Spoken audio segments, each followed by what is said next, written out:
嗨，大家好，这里是绿色健康频道。今天我们来讲一个食人魔被无罪释放。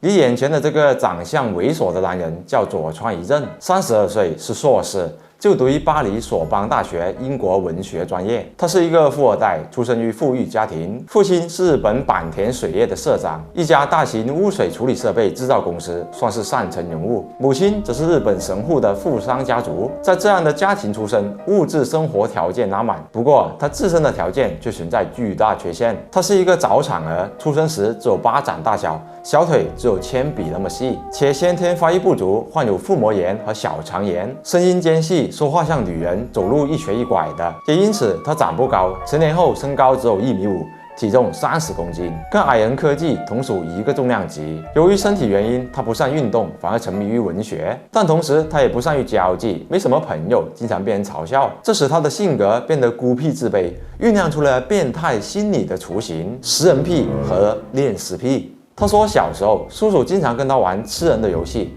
还跟他讲过一个故事，一个老巫婆会把迷路的小孩抓走吃掉，以获得他的精力变年轻。是不是感觉这个故事似曾相识啊？没错，我怀疑这就是德国食人魔童年时也读过的韩塞尔与格雷特。佐川听完这个故事后就魔怔了，因为他的身体也很瘦弱，他觉得如果我也吃人，那我是不是也可以变高变大了，以弥补自己的不足？这样的想法开始在他脑海里浮现。小学1年级的时候，他就盯着男同学的大腿，想要吃掉他。高中时，他还给精神病医生打电话，说自己想吃人肉。医生以为这是双萝卜 bitch 搞的恶作剧，没理他。但这还不是最离谱的，更离谱的是，他还说自己年轻时曾跟狗发生过兽交，并幻想吃掉女性的肉体。他那根细牙签真的能让狗高潮吗？我不好说。他最开始的食欲性幻想对象是美国女星格雷斯·凯利，因为西方的白人女性身材高挑性感，跟自己形成了完美的互补。随着年龄的成长，他吃人的想法愈演愈烈。终于有一天，他按耐不住了，把想法付诸于行动。1972年，24岁的他正在读大学，他尾随一个德国女外教，偷偷潜入了她的房间，打算趁她熟睡时把她杀死，并割下臀部的一块肉食用。可正当他打算动手的时候，女外教被惊醒了。由于佐川太过矮小，女外教拼命挣扎后把他干趴在地上制服了。随后他被警方逮捕。他没有说出自己吃人的意图，而是说自己想强奸而已。这时候，其财力雄厚的父亲出面了，利用超能力赔偿了一笔巨额和解金。女外教决定不对他进行指控。虽然这次的事件没有被曝光，但其父亲也意识到这男的迟早会把家族的脸丢光。为了儿子的名誉和前途着想，父亲把佐川送去了法国进修文学专业。而他不知道这样做相当于把灰太狼送进了喜羊羊村里，因为对于佐川来说，这里无疑是天上人间，到处都是他梦寐以求的高大白人女性。佐川在一边攻读博士的同时，他吃人的欲望也在不断扩大。他在自己的书中是这样说的：几乎每天晚上，他都会带一些妓女回公寓，他很想立刻用枪把他们杀死并吃掉，但每次扣动扳机时，他的手都僵住了，他还不敢下手。直到他遇到了他的大学同学雷尼·哈特维尔特，25岁，荷兰人，身高1.78米，金发碧眼，高挑美丽，会3国语言，妥妥的高质量人类。跟其他白人女性不同的是，雷尼没有排斥佐川，反而对他友好热情，愿意跟他交流学术问题。逐渐的，他们成为了朋友。佐川对这位完美女神表现出了爱慕，他觉得自己已经找到了合适的人选了。有一天，佐川发烧了，这让他产生了错觉。他觉得如果自己死了，那他就无法实现32年来期盼已久的幻想了。他意识到，现在我必须行动。1981年6月11日，佐川以探讨诗歌文学为由，邀请雷尼到自己的公寓用餐。实际上，他此前也邀请过雷尼到自己的家里。每当他离开后，他都会像舔狗似的对准雷尼坐过的地方又舔又闻。但这次不一样了，他不打算让他离开。当天晚上，雷尼如约来到了佐川的公寓。佐川以日式风格欢迎他，倒上茶水，一起聊天。期间，他对雷尼表达了爱意，说想跟他人体连接，但雷尼拒绝了。他说：“你是一个好人，我们可以做朋友。”佐川略微尴尬地点了点头，并没有在意。他起身拿了一本德文诗歌集，请求雷尼帮他朗读翻译。正当雷尼背对着他，沉溺在字里行间的语句时，佐川从背后掏出一把步枪，对准雷尼的脖子一枪爆头。雷尼瞬间倒地，佐川也因为太过震惊刺激而晕倒了。数分钟后，佐川醒来，看到地上血流满地的雷尼尸体，性欲一出，将他衣服扒光，尸检了一遍，以满足自己的兽欲。随后尝试咬下尸体臀部的肉，发现咬不动，他拿出一把刀。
4天后，警方前往了他的公寓，对他实施逮捕。看到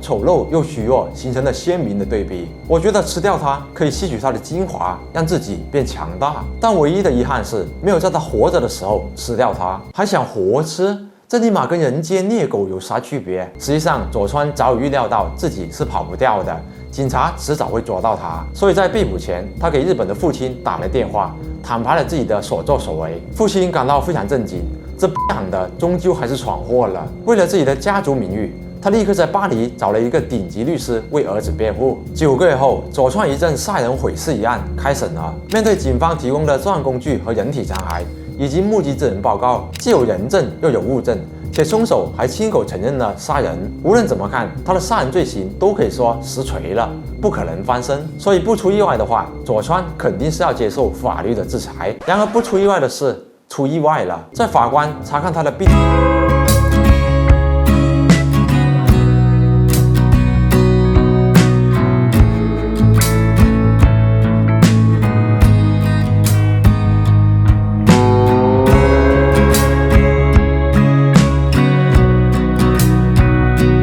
除了他的刑事指控，要求把他关在巴黎的精神病院无限期接受治疗。什么是无限期呢？也就是说，基本上相当于无期徒刑呢。所以不出意外的话，佐川会在精神病院待一辈子。然而不出意外的是，又出意外了。在他被关押时，有一个日本作家找到了他，跟他讨论了事件的经过，然后基于他的事件改编了一部小说。小说在日本发行后广受好评，还获得了大奖。佐川也因此获得了不菲的版权费。也就是说，通过这起杀人实施事件，佐川不但没有受罚，甚至获得了利益。这样部分法国民众非常不爽，他们到街上游行示威，发起了抗议活动，宣称政府用纳税人的钱照顾病院里的外国杀人犯。迫于舆论压力，法国政府最终决定将佐川一正驱逐出境。佐川这个食人魔仅仅在法国病院待了1年多，就被送回了日本。这对于他来说，是不是喜大普奔呢？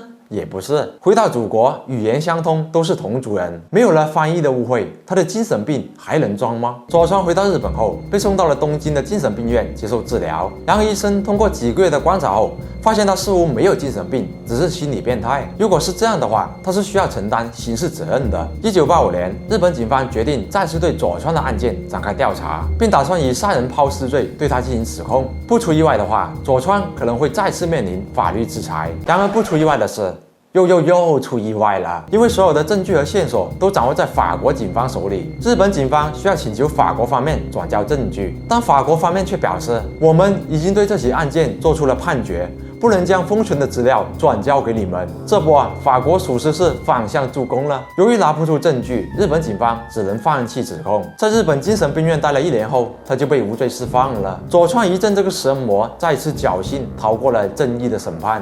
还有王法吗？还有法律吗？是不是感觉非常荒谬、离谱，难以理解法国方面为什么要这样做？有可能他们是出于对资料的保护，也有可能是因为他们不愿承担自己错判误判的风险，因此不想让日方接手。否则一旦佐川被日方实锤杀人，那就证明法国的司法系统存在问题，可能会再次遭到民众的口诛笔伐。总之，由于两国的司法系统没有协同合作，佐川这个食人魔重新恢复了自由身。然而，对于佐川的所作所为，一些日本民众却坐不住了，他们开始重拳出击，利用舆论对佐川一家进行谴责和批判，使得佐川的父亲被迫辞去了社长的职位，母亲也因此患上了神经病。而相反，佐川却迎来了人生的高光时刻，因为如此匪夷所思的猎奇案件，佐川受到了众多媒体的关注。他毫不掩饰自己吃人的行径，还借着自己精神病人的身份公开讨论相关情节。他开始写书、画画，绘声绘色地描述自己杀人食人的经历。以他为题材编写的书籍多达18本，一度畅销市场。报纸杂志给他开专栏报道食人故事，制片方邀请他担任一部 AV 的男主角，扮演食人角色。他还上了脱口秀和综艺节目，甚至在电视台的烹饪节目里表演厨艺，品尝美食。在后来的采访中他说，我已经不喜欢白人女性了，我现在更喜欢日本女性，尤其是冲绳女孩更合我胃口。我想问节目组是怎么敢的，请一个食人魔上节目，还你妈美食节目，你还不如请你妈在现场表演坟头蹦迪了，我操！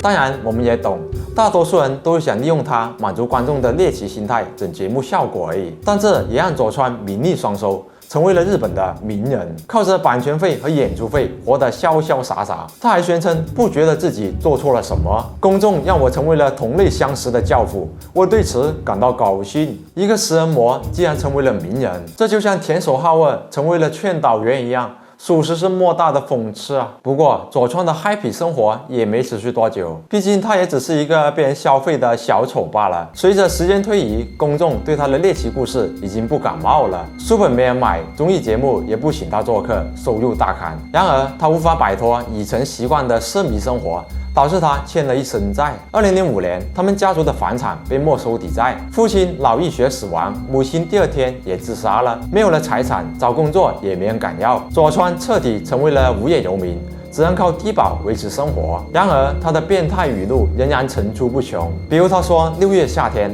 当女性穿的少露出皮肤时，我吃人的欲望更加强烈，我希望活着的时候能再吃一次，这样死后至少能满足自己的欲望。我想吃日本女人，以寿喜烧或涮涮锅的方式品尝肉的自然风味。同时他还希望自己能被女性吃掉，但仅限美女，又或者淹死在女性的唾液中。他觉得死在女人手里是对自己的救赎。你还想救赎？你救赎个鸡！他没有死在女人手里，他的愿望没有达成，他的救赎没有实现。2013年，他因为脑梗发作瘫痪在床，无法行动。2022年11月，这个的终于因为新冠肺炎死了。